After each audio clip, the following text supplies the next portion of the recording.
We know that the planet Saturn has a hexagram, a perfect hexagram at its north pole. What very few people know is that this hexagram has been known about by ancient people for as long as history has been recorded. People who did not have telescopes or the technology to view anything outside of the Earth's atmosphere besides the stars. That is quite the paradox. That's what's been on my mind lately about this subject. It is, number one, absolutely impossible for these people to have viewed Saturn, especially North Pole. Saturn being associated with the black cube, which has direct connection to the hexagon shape, which is a 2D format of the cube, proves to us without a doubt that these people over the centuries from all over the world understood that there was this anomaly at the peak of Saturn. This has led Saturn to be a leading role in astrology and mythology throughout the ages, and even to this day is part of our pop culture. So when you go down the rabbit hole of the Saturn mythology, you get into this Gnosticism, where Saturn is considered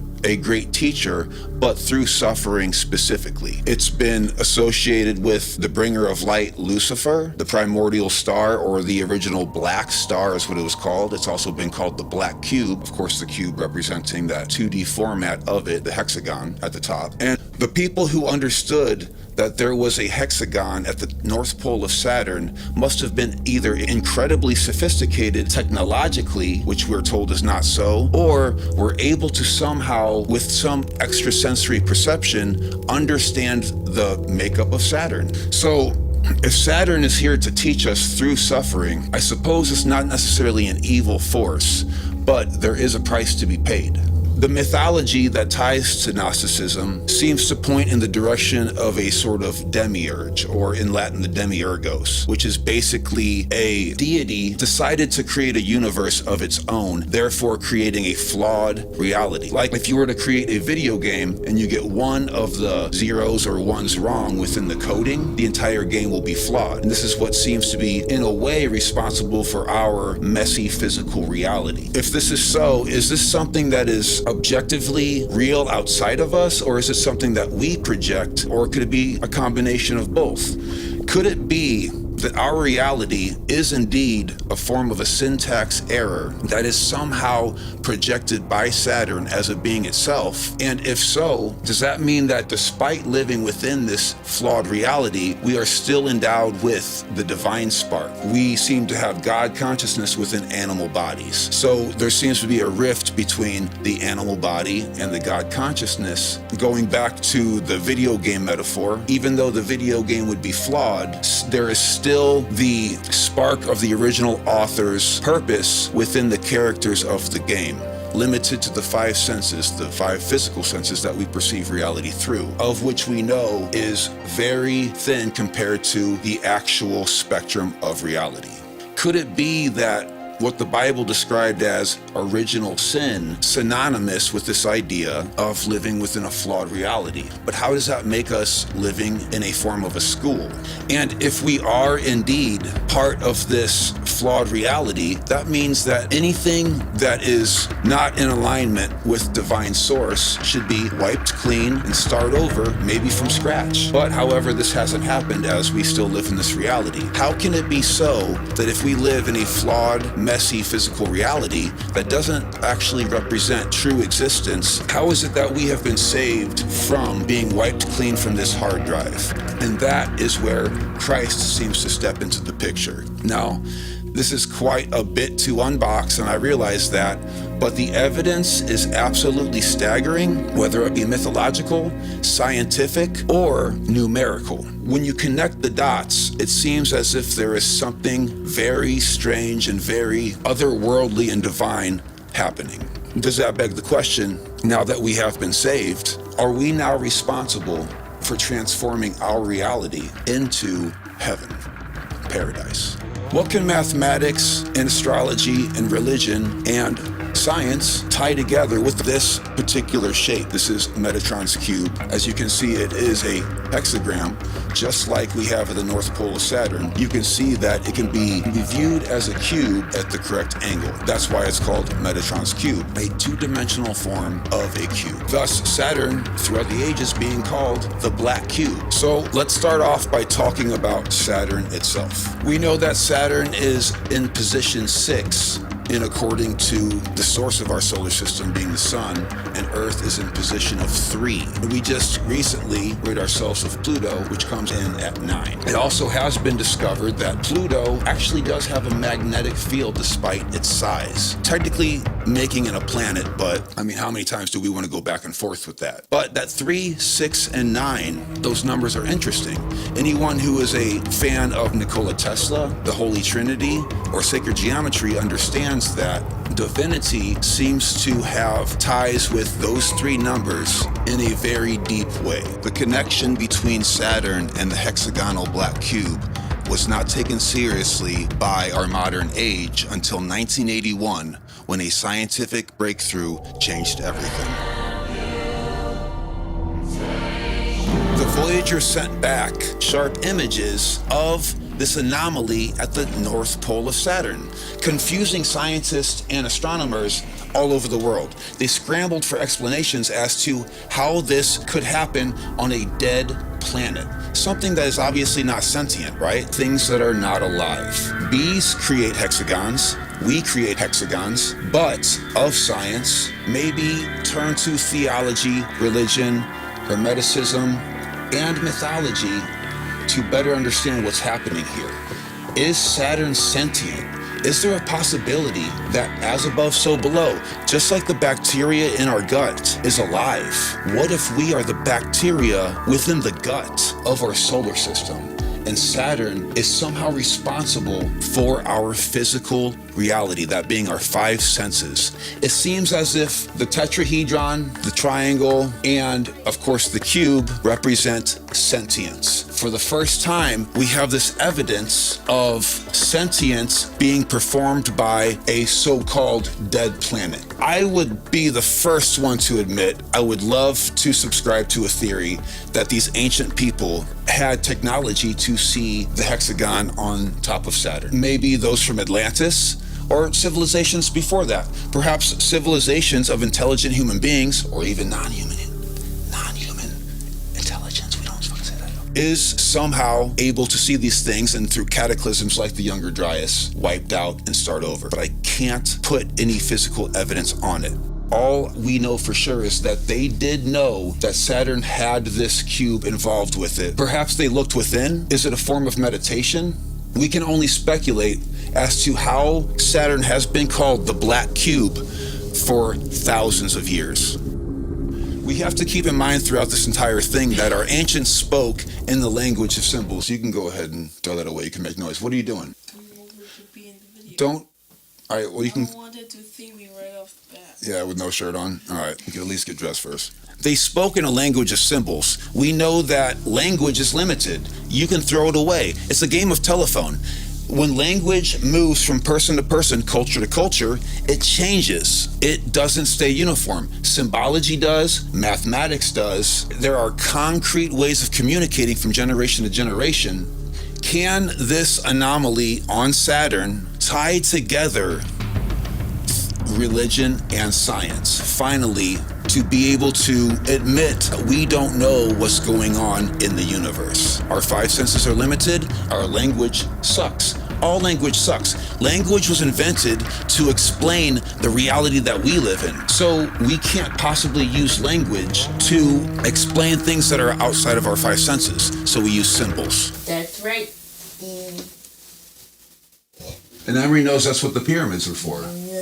We have to get rid of our own bias about what's happening here. We can't blame aliens every time we find something that is unexplainable. Yeah. Words don't work, symbols do. We don't necessarily see the world as it is, we see the world as we are. So let us explore this idea of the black cube in the first place. We know that the cube in a lot of mythologies represents the limitations of the human body, whereas the circle or the sphere seems to represent the subtle energies of the divine. We know that within a macrocosm, spheres form naturally due to gravity, whereas the carbon atom, of which we are all made of, seems to take on a strange configuration of cubes and hexagrams. How is that possible? If the cube represents the limitation of the human body, that is the ox that is to be tamed within Zen mythology, how can we be taught to transcend this animal form into our subtle divine natures? The answer to that question, unfortunately, is suffering. And that's where things start to get a bit dark, because we don't learn without suffering. In fact, suffering is the catalyst of all invention and technology. We essentially chase comfort. To live in this animal body, we are subject to desires. We need air, food, and water. It's literally painful to exist in physical reality. If you think about physical reality in the case of the Gnostic view of the demiurge having created it, syntax error, it would almost seem as if it was an accident, or at least if on purpose. What if it is some form of school? Use that error to create a school for flawed beings such as ourselves who are born in original sin. Otherwise, we might have been wiped clean by the primordial first cause. There's no way of proving that the primordial first cause is that of good. We invented good and bad. That's us. What if evil doesn't exist? What if good doesn't exist?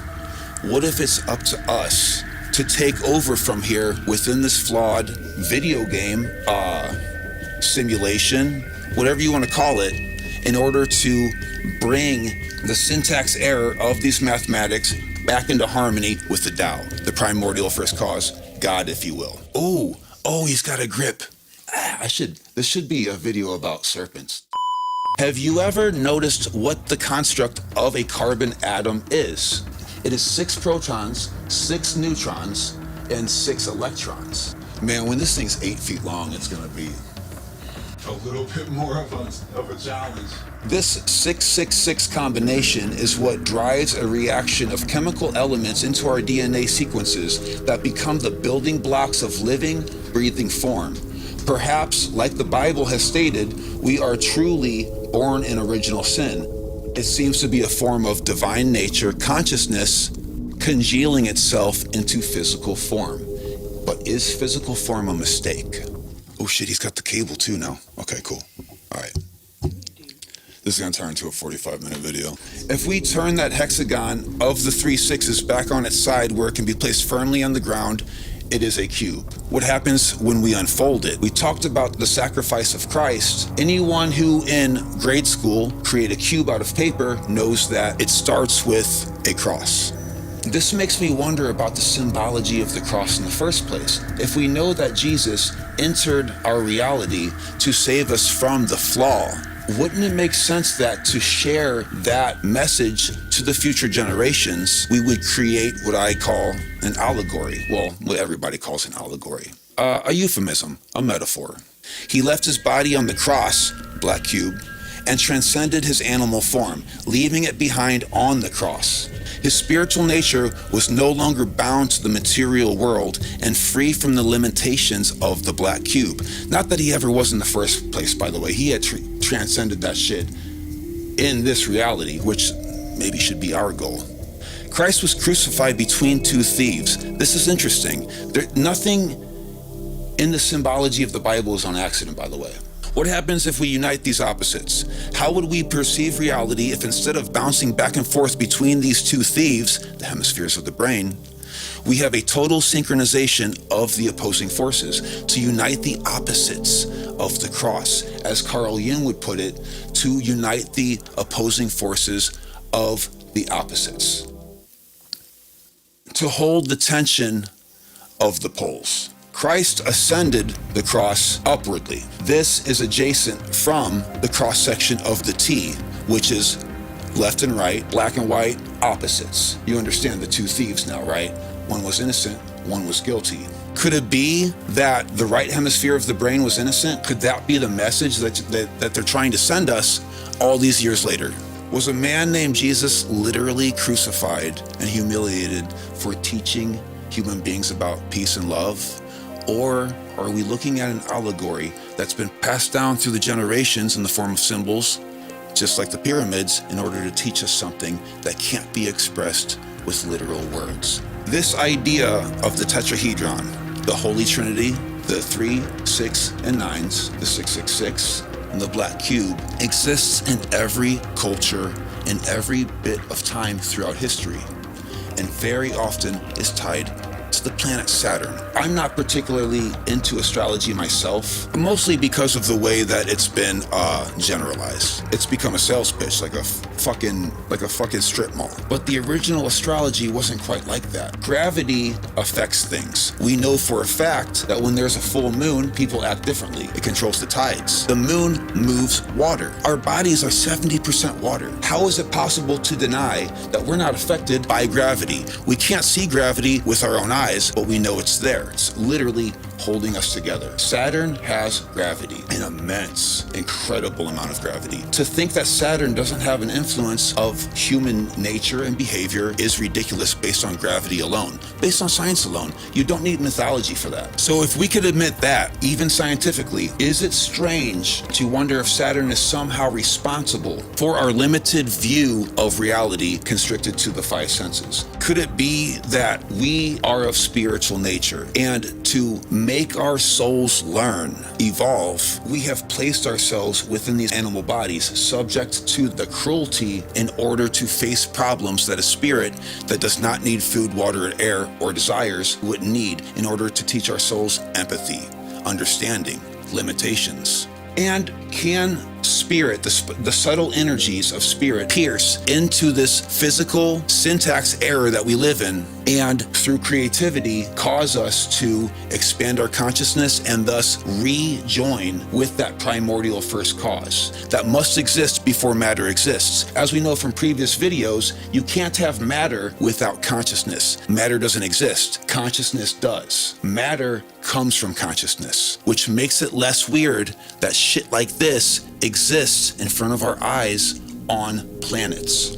The Gnostic Sophia wanted to create a reality of her own, but it didn't have the purity of consciousness to do it right. Imagine an intern who began taking over for someone making a video game. There would be problems. But the spark, the mathematics of that original author would still exist within the video game despite how messy it gets. Could our jobs be to realign with that? And if we are an accident, what if Christ saved us because he didn't find it fair for his father's sons and daughters to be erased because they are a syntax error? We are recognized for our spiritual nature. If we can overcome the animal body, we can ascend. A lot of you watching this have probably seen the popular animated TV show Rick and Morty. A mad scientist named Rick decided to invent a machine to serve him butter. When the machine became sentient and realized that its entire sole purpose was to serve butter, it went into a depressive state. This is a good way to understand that Gnostic cruelty of physical existence. Rick's battery on his car, or fucking something like that. I'm gonna get the details of this episode wrong, but it's the gist. The battery on his car quit working, so he had to shrink himself down into a macrocosmic level to go into the battery. There was an entire civilization of living physical entities whose efforts and energy is actually what powered Rick's car. Rick pleaded with Morty and said, "Do not tell these people that their sole purpose is to power my car. It would create chaos." The living entities, the conscious beings within this reality, wouldn't be able to handle the brutal reality of their existence being for the sole purpose to power some dirtbag's fucking car. It would cause mass suicide. When Rick goes down there as an avatar, he's considered a god. This is obviously funny and humorous to watch for us because we know that that's a TV show and we don't have to worry about that. We live in objective reality, right? There's no way that we are a power source for an evil entity. It can't be. That certainty that we are not a food source for a higher creature that could be, in a way, malicious is hubris. It's ego. We think we're the top of the food chain, and when we find out that we're not, we freak the fuck out. What would happen if our species was to realize that we were a sort of a farm, a sort of an experiment, maybe even bacteria in a petri dish, or powering somebody else's world of a magnitude that we can't even imagine? If that's the case, how could we be controlled? Let us consider for a moment how high fleas can jump. Compared to their body size, it's like one of us jumping over a building in downtown New York. However, if you put a group of fleas into a jar for 3 days, the lid, therefore, limiting their incredible ability to jump, something very unexpected happens. These fleas, despite being fully capable of jumping great distances out of the jar, simply do not anymore after 3 days. They will faithfully stay inside the jar with the lid removed. And then something far more strange happens. This shit is where it gets scary. When the fleas reproduce, the offspring of those particular fleas also ignore or are ignorant to the ability to jump any higher than the lid of that jar was set for its parents. This is startling as all fuck. Fleas, just like us, are made out of carbon. We just learned that carbon is, in its raw form, the 666. We are fleas. We're living, we're breathing, sentient to a particular degree, and we can be controlled. We can be brainwashed, and we can be tricked. What if one of those fleas in the jar was to wake up and say, guys, we can jump fucking way higher than this. We can jump out of the jar. We can be free. Would the fleas consider him to be a heretic, a crazy person, a genius maybe? If he was to jump out of the jar, would they consider that a miracle? Can we handle the fact that we are the fleas and Christ realized that we are being limited to these 5 senses and wanted to liberate us from our programming? The carbon atom, the black cube, Saturn, 666. Our non-Christian viewers might say, what about Krishna? What about the Buddha? Quetzalcoatl? These teachers of mankind, Lao Tzu, for example, who have woken up and they've expressed themselves to other human beings. Us, as those fleas who can't jump out of the jar, oftentimes assassinate those who show us how powerful we are. Because to be that powerful, we have to use love and understanding in the same way that the bacteria in our gut has to break down proteins, get along with the amino acids in order to create DNA. All of the portions of our body, which is essentially a place, all of these atoms, molecules, DNA, organs, etc., have to get along and live in harmony for us to thrive. If they don't live in harmony, it becomes cancer. That's science. That's not theology. That's in our body right now. Imagine, like the Kabbalah says, we are meant to create one uniform creature and have it realize bliss. To serve man is to serve God, just as the bacteria in our guts to serve the amino acids that create DNA. That camaraderie, that love, that attention to detail is what makes the human body thrive. If we are living in a God as part of it, then indeed to serve man is to serve God. To serve each other is to serve God. The only thing holding us back is the frequency that has been endowed upon us by. But why would something oppose our growth spiritually? It is said that there are these beings called archons that were created out of the syntax error. They feast and use as sustenance our energy, like Rick's battery.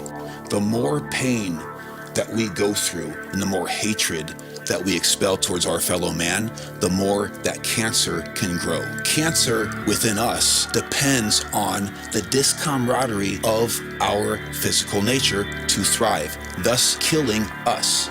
If we don't get along, we become cancer to the earth. The earth becomes cancer to the solar system.